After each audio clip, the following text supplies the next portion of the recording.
Bismillahirrahmanirrahim. Assalamualaikum dan salam sejahtera. Terlebih dahulu, saya memperkenalkan diri saya. Nama saya Muhammad Azri bin Abdul Aziz, nombor metrik 257435. Saya merupakan pelajar daripada SEM 9, Kumpulan Q, Kampus Kuantan. Pembentangan ini adalah berkenaan dengan tugasan kumpulan yang telah diberi bagi kursus GM GF 2014 Ekonomi dan Pembangunan. Kumpulan kami telah memilih untuk mengulas bab 1 iaitu prinsip dan konsep pembangunan. Sebagai permulaan, saya akan mengulas bahagian pengenalan dalam bab ini. Sebuah negara boleh diistilahkan sebagai sebuah wilayah yang mempunyai garis pemisah atau persempadanan dengan sesebuah negara yang lain. Menurut Max Weber, negara adalah suatu masyarakat yang mempunyai monopoli dalam penggunaan kekerasan fisik secara sah bagi sesebuah wilayah tersebut. Antara aspek-aspek yang boleh mempengaruhi secara langsung kepada pembangunan sesebuah negara itu ialah dari segi sosiopolitik, ketenteraan, ekonomi, sosial dan budaya. Sebagai sebuah negara yang berdaulat, negara tersebut haruslah bebas dan tidak dipengaruhi oleh mana-mana kerajaan negara lain. Terdapat 193 buah negara keseluruhannya yang diiktiraf oleh PBB di dunia. Secara kasarnya, dari keseluruhan negara tersebut boleh dikelaskan kepada dua bentuk, iaitu negara maju dan negara yang membangun. Saya Muhammad Izzuddin bin Haji Junaidi dan akan menerangkan berkaitan dengan klasifikasi negara.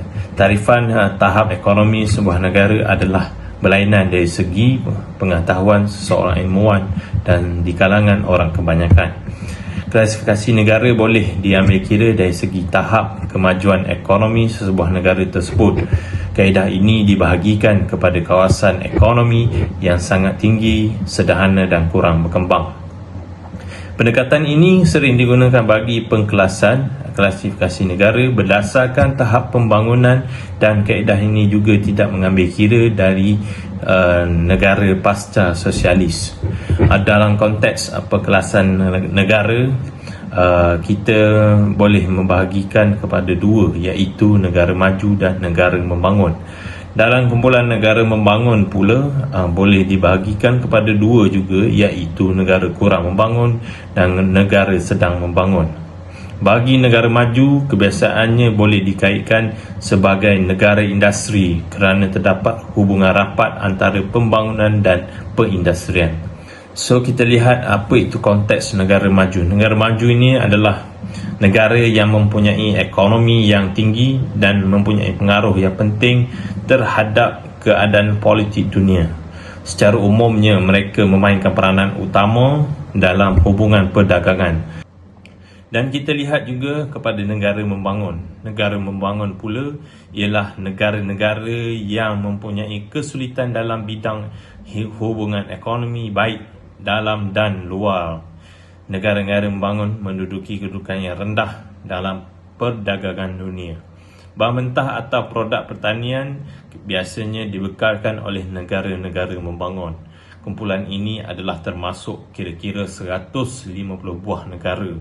Malaysia telah diiktiraf sebagai sebuah negara yang paling pesat membangun selain menjadi peranan pemain ekonomi paling kompetitif di kalangan negara membangun di Asia berdasarkan fakta terkandung dalam laporan kompetitif global.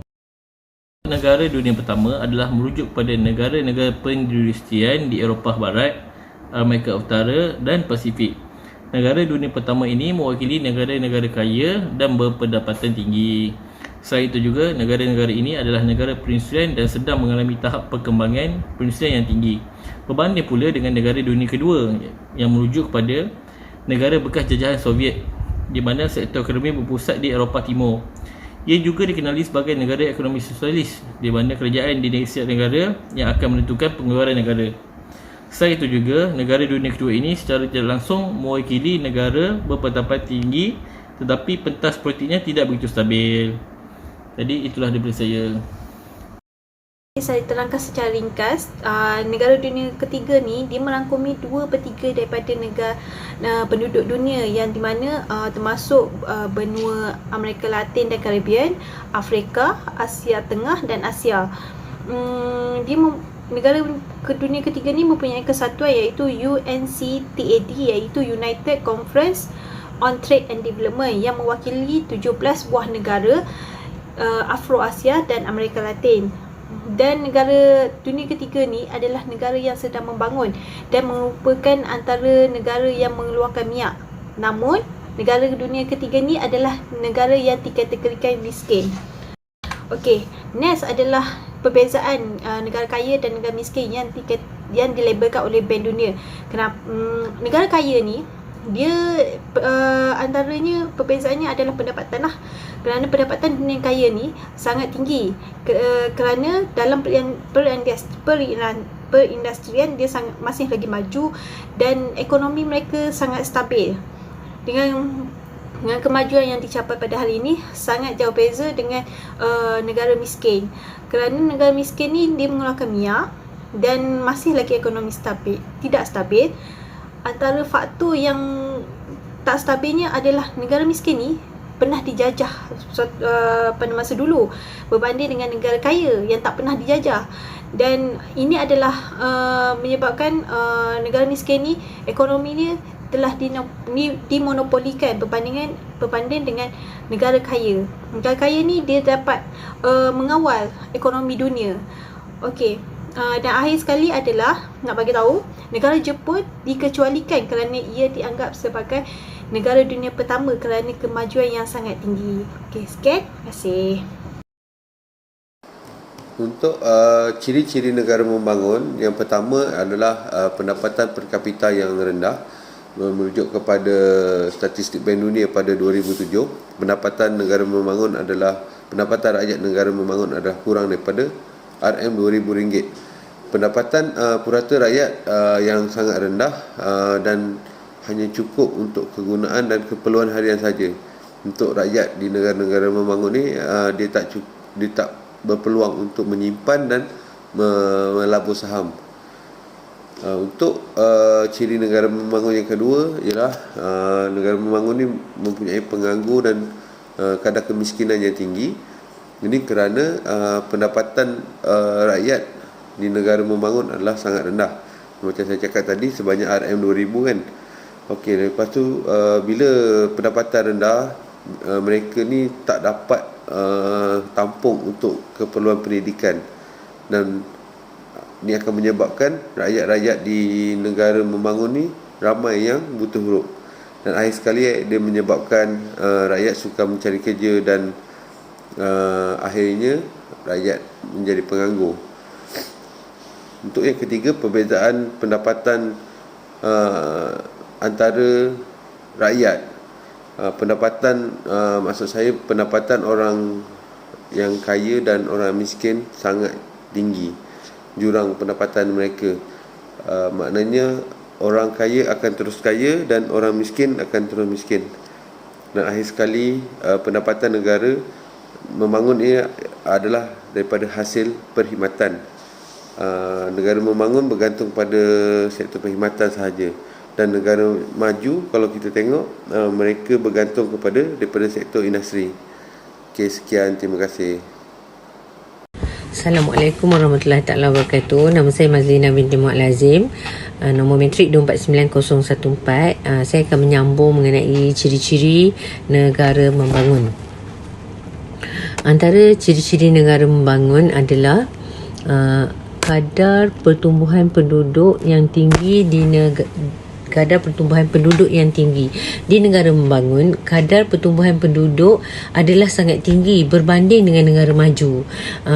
Kesan daripada kadar kelahiran yang tinggi ini akan menyebabkan kesan pergantungan yang lebih tinggi kepada negara tersebut. Faktor berlakunya pertumbuhan kadar penduduk yang tinggi ini adalah kerana tingginya kadar kematian bayi dan kanak-kanak, yang mana menyebabkan rakyat lebih cenderung untuk melahirkan lebih ramai anak. Kekurangan pendidikan dan pilihan perancang keluarga yang juga menjadi punca kadar pertumbuhan penduduk yang tinggi di negara membangun. Dan ciri-ciri yang seterusnya adalah penyertaan yang rendah dalam perdagangan asing. Pembangunan sistem pengangkutan dan organisasi perdagangan yang tidak mencukupi menjadikan faktor sistem ekspor dan import yang terhad di negara membangun. Disebabkan oleh kekurangan tersebut, ia telah menjadi faktor utama penyertaan yang rendah dalam perdagangan dengan negara luar. Struktur yang tidak komprehensif secara langsung menunjukkan bahawa tiada tindakan untuk melaksanakan perubahan dalam meningkatkan pelaburan ekonomi dalam negara. Faktor yang seterusnya adalah kemunduran teknologi. Kekurangan dalam melaksanakan penyelidikan melalui perubahan semasa persekitaran dan pembangunan akan menyebabkan berlakunya mendapat maklumat dalam memiliki atau menguasai perkara-perkara baru yang lebih banyak menggunakan teknologi sebagai medium utama dalam konsep pembangunan negara tersebut. Selain itu, komunikasi yang lemah juga akan terhasil dan antara institusi penyelidikan tersebut secara tidak langsung menjadikan negara membangun agak ketinggalan dalam aspek teknologi. Itu saja. Terima kasih. Assalamualaikum dan salam sejahtera. Saya akan menerangkan mengenai pertumbuhan ekonomi. Pertumbuhan ekonomi merupakan pengukur prestasi sebuah ekonomi melalui prestasi pembangunan. Ianya berbentuk fizikal seperti pertambahan jumlah pengeluaran barang industri, pembangunan infrastruktur ataupun pertambahan sekolah. Konsep pertumbuhan ekonomi ini ialah bersifat kuantitatif. Ia merupakan proses naiknya produk per kapita dalam jangka panjang. Setiap input dapat menghasilkan output yang lebih banyak. Ia tidak memperhatikan pemerhatian pendapatan dan juga tidak memperhatikan pertambahan penduduk. Pertumbuhan ekonomi ini belum tentu dapat meningkatkan taraf hidup masyarakat dan juga belum tentu dapat disertai dengan pembangunan ekonomi. Itu sahaja daripada saya. Terima kasih. Assalamualaikum dan salam sejahtera. Pembangunan dalam ekonomi dapat ditafsirkan kepada kemajuan ekonomi yang dapat memberi hasil pertambahan manfaat kepada rakyat. Sehubungan dengan itu, ia merangkumi pelbagai usaha dan proses pendekatan yang diketengahkan dalam memulihkan aspek baik dari segi kesejahteraan sosial, politik maupun ekonomi bagi sebuah negara. Berkaitan dari segi konsep, pembangunan ekonomi dianggap sebagai konsep yang lebih luas daripada pertumbuhan ekonomi kerana pembangunan ekonomi memerlukan pembangunan sosial dan pembangunan monetary yang berjalan seiring. Pembangunan ekonomi merangkumi lebih banyak asas daripada pertumbuhan ekonomi dan itu sebabnya pembangunan ekonomi perlukan lebih banyak sumber dan masa. Dari segi analisis pula, pembangunan ekonomi adalah analisis kuantitatif dan juga kualitatif. Boleh dijalankan menggunakan pelbagai teknik analisis data statistik. Ini kerana dapat menunjukkan peningkatan yang mampan dalam KDNK benar yang membayangkan peningkatan per kapita benar, pendidikan dan kesihatan yang lebih baik serta perlindungan alam sekitar, reformasi undang-undang dan institusi serta sistem pengeluaran dan pengedaran yang cekap untuk barang dan perkhidmatan. Dari segi aplikasi pula, pembangunan ekonomi adalah proses jangka panjang untuk meningkatkan kualiti hidup. Ia mengambil masa bertahun-tahun untuk membina sumber dan menggunakannya. Pembangunan ekonomi memerlukan campur tangan daripada kerajaan kerana semua dasar pembangunan dibentuk oleh kerajaan. Oleh itu, menjadi prosedur jangka panjang. Sekian daripada saya. Terima kasih. Assalamualaikum. Assalamualaikum warahmatullahi wabarakatuh. Saya Azhar bin Azmi akan meneruskan pada tajuk seterusnya, iaitu aspek yang mempengaruhi kepada pertumbuhan ekonomi negara. Okey, perkembangan sebuah negara dalam menuju ke arah kemajuan adalah berdasarkan kepada prestasi dan juga pengurusan manusia ekonomi bagi negara tersebutlah, yang mana ia perlu sejajar dengan peningkatan KDNK yang menunjukkan tahap kesempurnaan pertumbuhan ekonomi negara dalam sesebuah negara tersebut.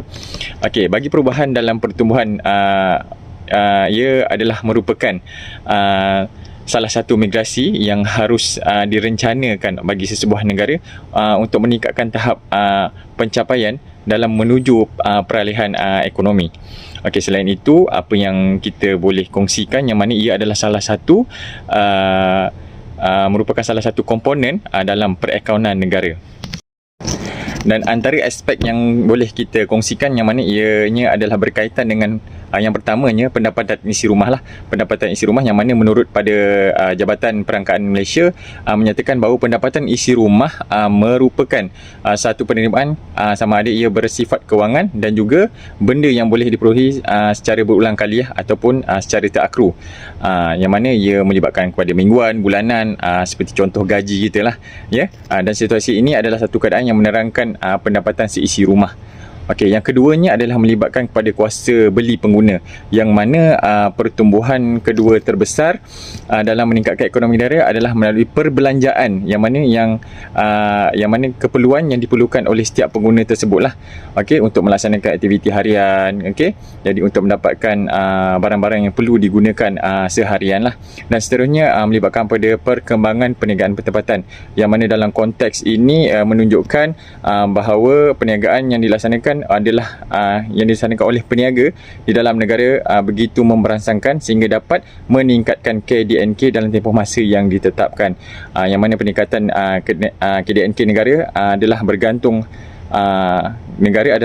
kepada sektor swasta, ya, yang itu antara merupakan penggerak utama lah dalam pertumbuhan ekonomi. Itu saja daripada saya. Terima kasih.